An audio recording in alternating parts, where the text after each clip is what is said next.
So, you want to become great. Right. So, you want to become great, right? Yes. Today we're going to look at a great character in the Bible. Right. We are looking at Joseph. Come on, Joe. He started his life as a shepherd. Then he became a slave. Later he went into prison as a convict. And then he was raised to become a ruler.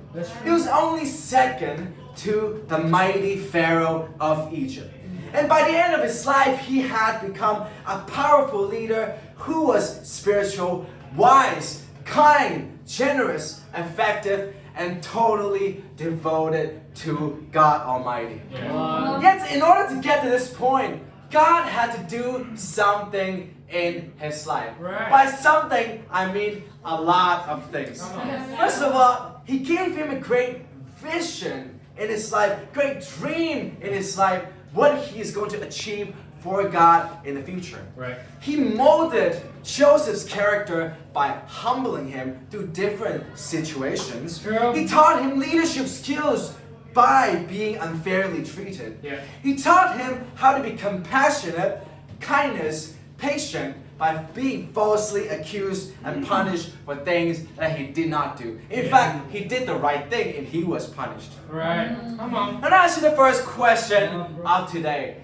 Are you ready to be molded by God? You know what most people long for in life? They long for a comfortable life. Right. Yet, comfortable society creates weak, overfed, and entitled individuals. It's been said that difficult times create strong men. And strong men create good times, and good times create weak men, and weak men creates difficult times. Wow. Come on. So I want to tell all of you that I am probably the weakest man in this whole entire room. In the whole entire church. Let me explain. I was born in this amazing city of Hong Kong. We don't have earthquake. We know that we have earthquake these days. A lot of earthquakes. We don't have any natural disasters. We have very easy technology. No one starves to death ever. I was born in a family that can support me of everything that I wanted to do. They might not let me do it, but they can support it as long as I say it out. That made me a very weak individual. I was a very weak, entitled weakling, let's call it. And I want to share with you the time that molded me the most in my life. Come on, bro. I remember it was when I was in college. I was living with this one guy. He was my best friend. Let's call him Jimmy. He's not really Jimmy, but he is Jimmy now. So I was living with Jimmy. I was very close with him, played games with him. Not long after we moved in together, he got a little puppy. So this puppy is not just a normal puppy. It is a husky mixed with a golden retriever. Two extremely hyperactive dog breed mixed together. You can just imagine this dog being very adorable, but very chaotic. Right? And this guy, Jimmy, has owned a dog before back in Taiwan, where he lives. And I trusted him in everything. He has owned a dog. I have never had any pet before. And he got this dog, but for the whole duration of 9 to 10 months, now that when I think of it, it was absolutely terrible. For 9 to 10 months, he's only brought the dog out to walk about 5 to 10 times. So it's about once every month that he brings the dog out. There are two things that you do while you get a dog in college. First of all, you want companionship. The other thing is you want ladies. And that's the reason that he got the dog, really. It is for the ladies. So you can see, okay, so the dog is taken out for a walk once every month. Where does all the energy go? We still feed it the same food and more as time goes on, it gets bigger. So the energy gets more as well. So where does the dog spend all these energy?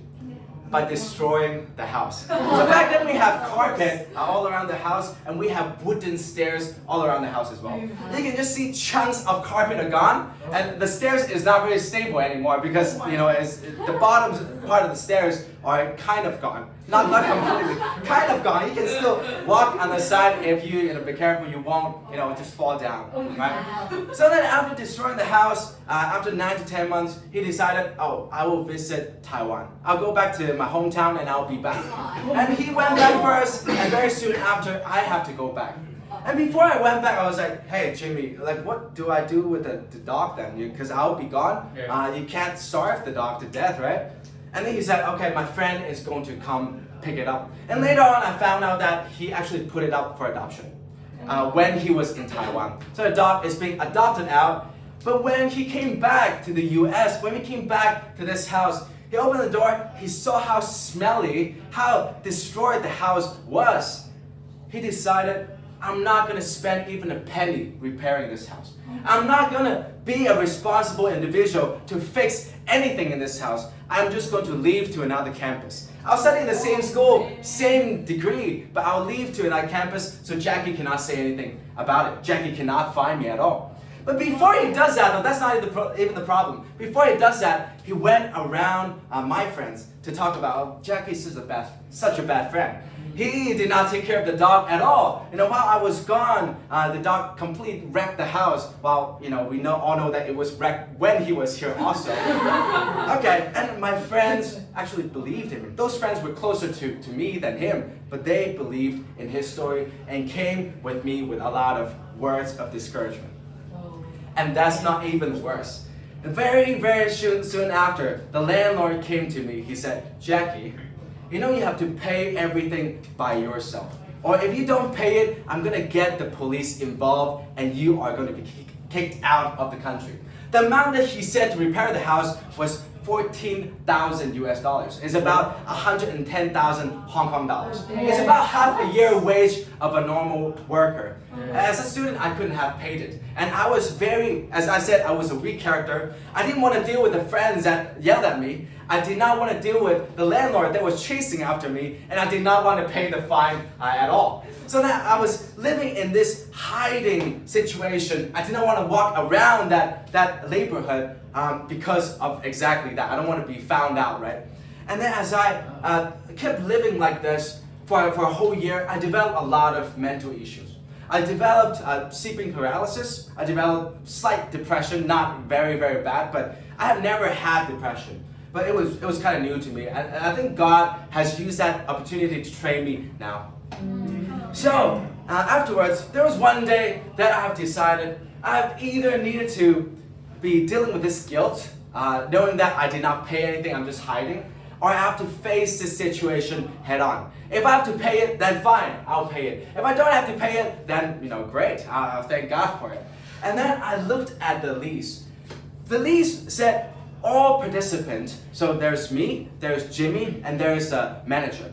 All participants' signature has to be on the lease for it to be legally active. Right. But I see Jacky, Jimmy, and manager. But down in his signature, there's only Jacky and the manager. So apparently the manager was trying to force me to take up his fault by paying this whole fine by myself because the system was at fault at that time because not all the signatures were there. Right. So at the end, I thank God because I did not have to take up any of the repairment fee. I did not have to pay a single penny, and I can live like a true man, like a real man now. See, what I've learned being in that moment was really being molded as a man. I have learned to choose friends wisely. I've learned to be patient with my friends. They mess up, I have to be patient with them. I've learned to be forgiving of them. I know that a lot of you have been learning that or had learned that before you became a Christian as well. Right. That's one of the good things about God is He will mold you before you become a Christian so that He can use you after you have become a Christian. Then I've also learned to deal with things quite urgently so that I don't have to deal with all these consequences. Right. I want to ask you today, what have God molded you before you become a Christian? What is God still molding you after you have become a Christian that He can very well use you for His great plan? Right. So today I have 3 points for you. Point number 1, you must change your character to be great. Right. Genesis 37, verse 2 to 11. Joseph, a young man of 17, was tending the flocks with his brothers, the sons of Bilhah and the sons of Zilpah, his father's wife, and he brought their father a bad report about them. Now Jacob loved Joseph more than any of his other sons because he had been born to him in his old age, and he made an ornate robe for him. When his brothers saw that the father loved him more than any of them, they hated him and could not speak a kind word to him. Right. Joseph had a dream, and when he told it to his brothers, they hated him all the more. He said to them, "Listen to this dream I had. We were binding sheaves of grain out in the field, when suddenly my sheaf rose and stood upright, while your sheaves gathered around mine and bowed down to it." His brother said to him, "Do you intend to reign over us? Will you actually rule us?" And they hated him all the more because of his dream and what he had said. Then he had another dream. He told it to his brothers. "Listen," he said, "I had another dream, and this time the sun and moon and 11 stars were bowing down to me." When he told his father as well as his brothers, his father rebuked him and said, "What is this dream you had? Will your mother and I and your brothers actually come and bow down to the ground before you?" His brothers were jealous of him, but his father kept this matter in mind. Right. So I want you to think of the person who is the worst at reading the room. Yeah. Can you think of that person right now in your mind? Joseph was 10 times worse than this person. He was very, very bad at relationship. He's critical to his brothers instead of being helpful. And he gave bad reports behind their back to his father rather than actually helping them to better on being men in the family. This showed the cowardice in himself, right. and it showed his unloving nature. Yeah. Joseph, he should have tried to help his brother and therefore win him over. Yeah. Matthew 18:15. If your brother or sister sins, go and point out their fault just between the two of you. If they listen to you, you have won them over. See, he acted in a way that made everybody jealous of him. Right. His father loved him more than all the other brothers and gave him a specially made coat, an ornate robe. You can imagine he just wear that all the time out in the field to say, "Hey, look at me." And later on we will see that he actually is wearing the robe. He's wearing it around showing his own glory, showing how special treatment I got. Right. He was very self-righteous. When God gave Joseph a dream of how amazing his future is going to be, he eagerly told all his brother, and he also told his father that he is going to be greater than them, and they are going to come bow down to him. And after telling the first dream, they all hated him. That was not enough for Joseph. He told them the second dream again. So then, for him, I don't know if he does not know how to read the room, or he has a really, really bad social cue, or what, but that's what he did. And everybody started hating him more and more because of it. His insensitivity and lack of love towards his family knew no bound. Yeah. His sin nearly got him killed, which was the hand of God making Joseph face the consequences of his sin to change Joseph. Right. Genesis 37:17-20. So Joseph went after his brothers and found them near Dothan. But they saw him in the distance, and before he reached them, they plotted to kill him. "Here comes the dreamer," they said to each other. "Come now, let's kill him and throw him into one of these cisterns and say that a fierce animal devoured him. Then we will see what comes of his dreams." I want to ask you guys, what character sins are you dealing with that you have not completely dealt with it just yet? Is it pride? You know, one thing I notice about pride is prideful people, they always constantly think about and criticize other people's prideful behavior. That's what a prideful person does. You know, but this sin, it hurts and wounds everybody that is around them. Yet, people like that, when they're being challenged to change their pride, they're often so against it. I don't want to change it. I just want to either leave or I will fight with you so that I don't have to change it. I want to tell you, this will not go unpunished in God's sight because God detested them. Proverbs 16:5. The Lord detests all the proud of heart. Be sure of this, they will not go unpunished. What about laziness and lukewarmness in the church?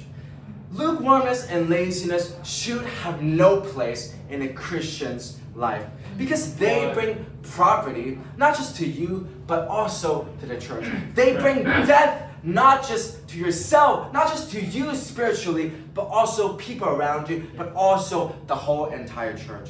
Proverbs 10:4. Lazy hands make for poverty, but diligent hands bring wealth. What about lack of love and being rude? 1 Corinthians 13:2-3.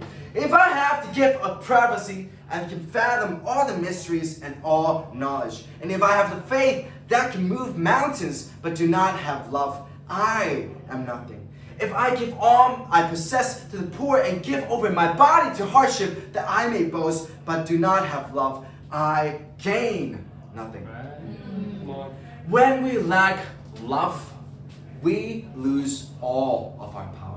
We know that love is extremely, extremely important. God, what is He telling us here? He said that if you are very great at prophesying, if you can just fathom all the knowledge in the whole entire world, if you are extremely smart, or if you have faith, we always talk about faith in Christianity. We always talk about faith in Jesus Christ. But if you have faith as great as moving the mountain, but do not have love, you are nothing.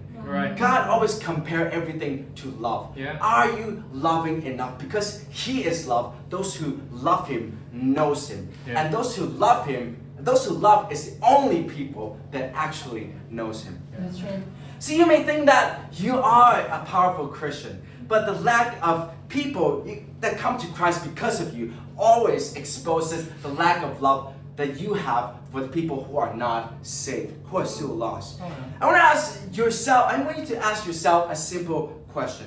Do you find it difficult to find at least one person that's outside the church to actually genuinely love and bring them to Jesus? Do you find it hard on a day-to-day basis, not while you are sharing time, not the dedicated sharing time you go out to evangelize, but a daily life? Do you find it difficult to talk to people about Jesus? Well, isn't this the Christian life? Isn't this what Jesus has done His whole life? He did not have a sharing time of 1 hour, 2 hours, 5 hours. It's 24 hours every single day for His whole entire life. He was doing this. Point number 2. You must embrace the journey of purification to be great.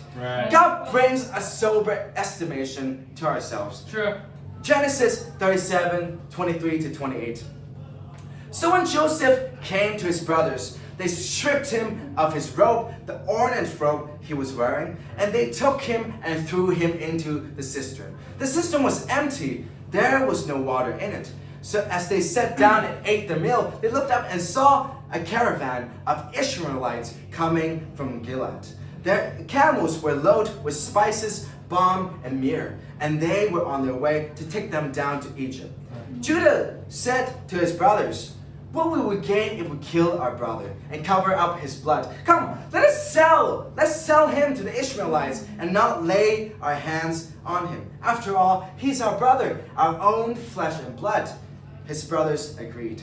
So when the Midianite merchant came by, his brothers pulled Joseph out of the cistern and sold him for 20 shekels of silver to the Ishmaelites, who took him to Egypt.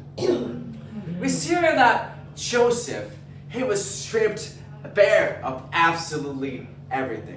He was stripped bare of all his relationship. None of the brothers liked him. Only one of them spark of the idea of let's not kill him. Let's just sell him, okay? Only one of the brothers made up this idea. He was stripped of his basic needs. In a cistern, they picked one that has no water in it, so that he couldn't even survive for a long time. He was sold for 20 shekels of silver. Nowadays, it's about 230 grams of silver, which is sold to be around 1,400 to 1,600 Hong Kong dollars. Wow. Not a huge amount of money. So this was what Joseph's worth was to the world before God intervened truly in his life. Wow. We are not to have such an arrogant and entitled view about ourselves like Joseph did, but rather we should view ourselves as what Christ viewed himself. The solution of changing Joseph's heart, his attitude, his thinking was to make him a slave. This was God's idea. That was the next stage of his life, his training to make him useful to God. He had to learn to be happy as a slave. Right. I want to ask you guys, is this the period of time that God is stripping you bare of one aspect or everything off of your life? Relationship, all the friends deserted you, your family member don't really like you anymore because you're a Christian? Is God stripping you bare of your finance, of your money? You can't really find a job. You don't really have any more saving to go on. Is this the time that God is training you? If it is, I want to tell you a good news. All the great character in the Bible had to go through this training because God wanted to use them to a greater extent. See, God molds us, and there is an ultimate goal of how God wants to mold us into. And every step of the way, God needs to, for example, a jug, he needs to first put the handle, and then he needs to do something else. He needs to mold the handle. He needs to put water in it later on. He needs to do all these things. Perhaps right now, he is putting on the handle to you, and it is a difficult journey. But trust God with all your heart. Learn to be a wholehearted servant. Genesis 39, 1-6.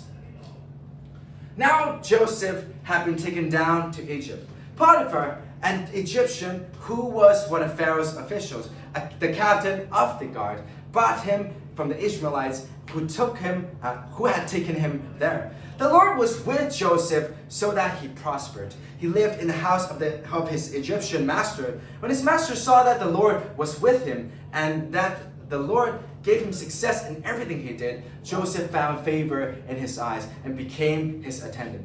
Potiphar put him in charge of his household and entrusted to his care everything he owned. From the time he put him in charge of his household and of all that he owned, the Lord blessed the household of the Egyptian because of Joseph. The blessing of the Lord was on everything Potiphar had, both in the house and in the field. So Potiphar left everything he had in Joseph's care. With Joseph in charge, he did not concern himself with anything except the food he ate. Right. Joseph's master, he mastered the attitude of being a great slave, a great servant, and he started to become successful. It is a reverent submission to God's will that moves God's hand in our life to be with us. We are to serve our God by serving our ministry. There are a few examples I can name, and one of them that comes to my mind was the whole church. I want to lift up you guys here, and I want to lift up the church family that is out there. Every single Sunday, after a whole day of meeting, after a whole day of learning about God's Word, I really appreciate the time that when we are ending church, when we need to reorganize everything, no one really say anything and we just start packing them all together. If there is a communion cup on the ground, someone's going to pick it up. If there is a dirty tissue on the ground, someone is going to clean it up. If there is water spilled on the ground, someone is going to wipe it up. And on the table is going to be set how it was originally this morning we came here. And I really want to appreciate the whole church for doing that. Because without saying a word, people just start working with their hands and feet to serve church and to serve the ministry so that everyone can get to doing what is afterwards quicker. And the second example that comes to my mind is Themis helping the sister's household to clean out the bedbugs. To clean out, well, if you ask me as a man, I do not really like bugs. If you ask me to do it, I would consider doing it, but because I really want to try to live as Jesus.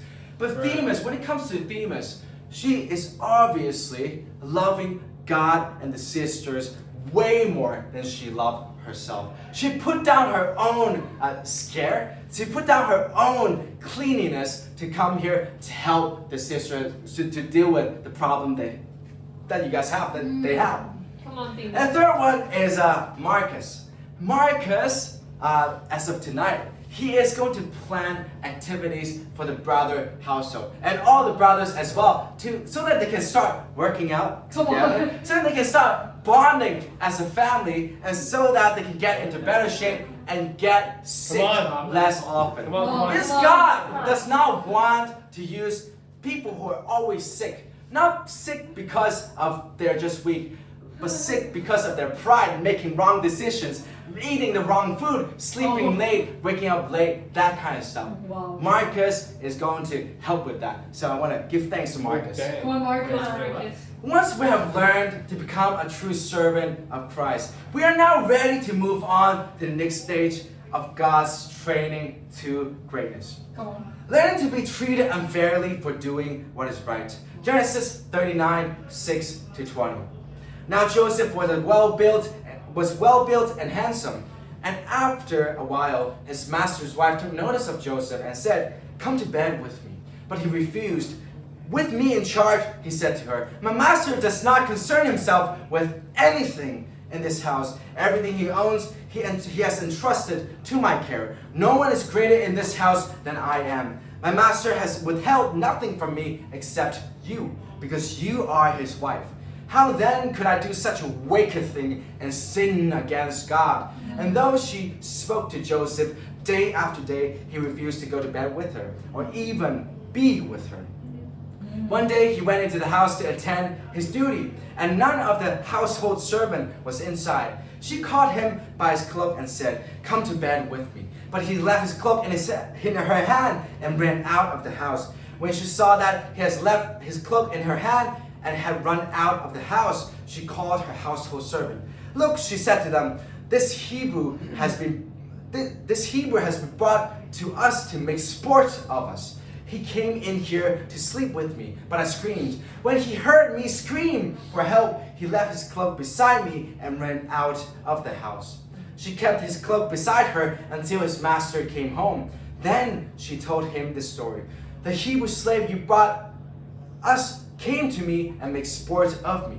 But as soon as I screamed for help, he left his cloak beside me and ran out of the house." When his master heard the story, his wife told him, saying, "This is how your slave treated me." He burned with anger. Joseph's master took him and put him in prison, the place where the king's prisoners were confined.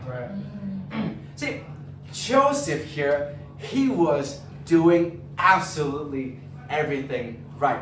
He knew that this master's wife wanted to sleep with him, wanted to seduce him, but he didn't even want to be in the same place as her. He was doing his best to not encounter her at all. He was doing absolutely everything right. But just because you are doing everything right, it does not mean everything will go right for you. Sinful people, your own naivety, Satan, and a whole lot of other factors determines the outcome of your immediate life. Joseph, he seemed to be caught in a lose-lose situation. He either had to sleep with this woman knowing that it is an absolute heinous crime of adultery and he is going to sin against God. He did not want to do that. But he flee from this woman and he ended up in prison anyways. The problem with so many people, especially so many Christians nowadays, is they expect justice. They expect life here to be fair, to be good, to be well treated, and to be just. For God to make everything go right for them because they themselves have done everything right and they love God. But they forgot even our pioneer, even our cornerstone, Jesus Christ. He was a perfect man, did absolutely everything right his whole entire life. He was being persecuted the worst. Right. As long as we live in this unjust world, whatever right thing that we do, we are going to be punished by it. So as Christians, do not expect justice. If you are living a comfortable life as a Christian, a chill Christian life, you never get persecution, you never get a hang of unfairness, unworthy, ungood treatment, bad treatment, then you are not living Christ-like. That is what it is. Come on, bro. It is life's twists and turns, breaks and burns that trains us to make us godly like Jesus. It is in these opportunities that we get a chance to show the world and Satan how spiritual we can be and how we still can be grateful to God despite all these things happening to us. I first want to lift up our dear amazing brother and also sister, Elvin and Candace. Now I'm going to talk about Elvin's first time leading a Bible talk. Initially, he was not the Bible talk leader. It was another brother who was in ministry, who was in leadership. But all of a sudden, he was quite overwhelmed with everything that happens in life, not really doing good spiritually, and he wanted to take a step down, he wanted to take some rest out of ministry and out of leadership. And then Elvin, as the only other man in that Bible talk group, he then had to step up as a substitution for the time being while he rests and get well spiritually. And he then was leading with Candace. And while they were leading, there was another girl. And this other girl, she was just chasing all around the world, chasing with pleasure all around the world. So very, very quickly, she has disappeared. She left God. But also very soon, this leader, he has left Hong Kong for some advice elsewhere as well. So from a 4-people Bible talk, after Elvin has stepped up, very, very soon, it became 2-person Bible talk. And with that, he still trusted, not just him, but also Candace trusted faithfully in God's plan and will that God is training them for. And now you can see myself and also Kit out there is standing here with you guys, going out to strive to save souls because of their faithfulness and gratefulness to God. Come on. And the second one I want to talk about is our leader, Kip McKean. Right. So for those of you who do not know, Kip, he had a previous movement. He has led another previous movement that he has founded with a bunch of other missionaries. But after this church, they have done everything right. They have done, let's not say everything right. We cannot do everything right as human. But they have done a lot of things right. And God was really with them. But to a point that they grew so big, and as a church grows big, what happens is more people go in, more sinner happens to gather around the same place, there will be more sin. And all of a sudden, the leaders that are under Kip want to lower the standard of the Bible. They say that, it's so difficult for people to become Christian. Let us lower it a little bit here and there. The main thing, we don't lower it. The main thing, we still believe it. But here and there, we'll lower it a little bit. The other, lower, some other standard. But then they also kicked out Kip. See, imagine, Kip spent all his effort, most of his life, most of his teenage and also adult life, not working a job that he'll be successful at, but working for God. But all of a sudden, with the same family that he has gathered around, with the people he has saved, those same people kicked him out of his own family. But he did not get discouraged because of that. He saw it as an opportunity to show up, Satan, you cannot knock me down because I have God backing me up. And today we're able to sit here, enjoy the sermon, sit here, going out to save more soul. It is because of this one man's faithfulness to God. That's right. To Joseph's credit, he did not become bitter, but he went on to become better, more godly and more hardworking. Genesis 39:20-23. But while Joseph was there in the prison, the Lord was with him. He showed him kindness and granted him favor in the eyes of the prison warden. Right. And so the warden put Joseph in charge of all those held in the prison, and he was made responsible for all that was done there. Right. The warden paid no attention to anything under Joseph's care because the Lord was with Joseph and gave him success in whatever he did. See, this was the final stage of Joseph's training to be at peace and to be happy, to be absolutely forgotten. Right. The warden put him in charge of other prisoner, and very, very soon after that, Pharaoh's chief cupbearer and chief baker, they offended Pharaoh. So they got sent straight to prison. And both men, they had dreams that no one can interpret. Yeah. But Joseph, being the man of God, he interpreted it for them, and it actually came true for them. So the two men got out, well, the cupbearer got out of the prison. Before getting out of the prison, Joseph said, please remember to tell Pharaoh about me so that I can be released very, very soon. But then this guy, after he went back to doing his same job again, he completely forgot about Joseph. Genesis 40:23. The chief cupbearer, however, did not remember Joseph. He forgot him.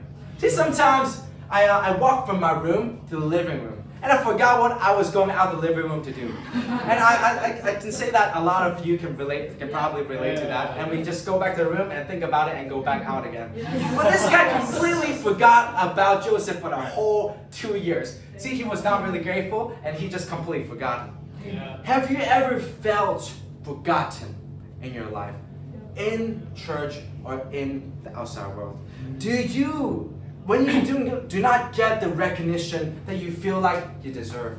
It really exposes a lot of things that is in our heart. Yeah. When the praises people give us is little to non-existent, it really exposes whether we are doing this to get the praises from other people, which is ultimately to please ourselves, or are we doing this to please God only? Mm-hmm. Being forgotten and unrecognized can be one of the most purifying times of your life, and ultimately may be the difference between between you being saved or not. I want to ask you, are you looking for the approval of men or of God for your godliness? If you're struggling to be motivated today to wake up to do God's work, maybe the issue is with you doing it for yourself or for some other human being, not for God. You cannot move on to the next stage until you have mastered and obeyed what God has put in front of your life, and you have to obey it before you go to the next stage. I want to ask you, what stage are you at today? Point number 3. You must surrender to God's ultimate purpose for your life to be great. So what is the purpose of Joseph's life in God's eyes? It was certainly not to live a comfortable life. It's certainly not to do whatever he wants whenever he wants. Right. It is not to be popular or have a life of pleasure. See, it was also not to become a shepherd. It is not to become a slave or a convict. And it is not to become a forgotten person. Yeah. These are just stages that God is using to train up and discipline the people that he wants to use greatly for his own purpose. He eventually saw through everything. He see everything clearly. He saw from God's point of view. Yeah. Genesis 50:19-20. But Joseph said to them, "Do not be afraid. Am I in the place of God? You intended to harm me, but God intended it for good to accomplish what is now being done, the saving of many souls."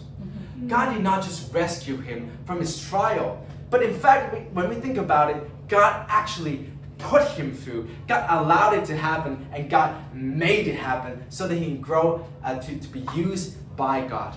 They made Pharaoh made Joseph to be a man that God can use also because of God. Genesis 41:38-40. So Pharaoh asked him, "So can we find anyone like this man, one in whom is the Spirit of God?" Then Pharaoh said to Joseph, "Since God has made all these known to you, there is no one so discerning and wise as you. You shall be in charge of my palace, and all my people are to submit to your orders. Only with respect to the throne will I be greater than you." What he is saying here is that I, as a Pharaoh, is not greater than you at all. I'm not as wise as you. I do not have God's hand on me. I'm not greater than you. But because of the throne, and because of the throne only, I am greater than you. And that's only because, I'm the king. They made Joseph into a man that God could use to save his family, his brothers, his old nation, and also his new nation. Isn't that absolutely incredible? Yes. And there's something more incredible I want to tell you today that God is telling you. He wants to move your ministry. He wants to move your church. He wants to move your nation with you. Right. And that is your purpose, is to save as many lives as possible in this life. Yeah. Everywhere that Joseph went, he brought success because he passed every single test that God has put in front of him. I want to ask you, how has the first 4 months of 2024 gone for you? If not good, I want to challenge you to start fasting radically today. So that to get your heart right in front of God, because nothing will change until you decide to change.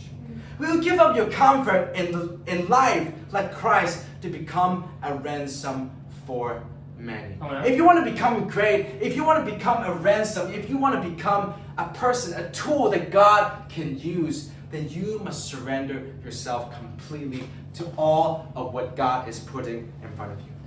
The title of today's lesson, So You Want to Become Great. Point 1, to be great, you must change your character entirely. Point 2, to become great, you must embrace the journey of purification. Point 3, to become great, you must surrender to God's ultimate purpose for your life. Brace yourself to have a character, to have your character to be exposed, to be disciplined, for you to go to God in desperation until your character changes. To God be all the glory. Come on.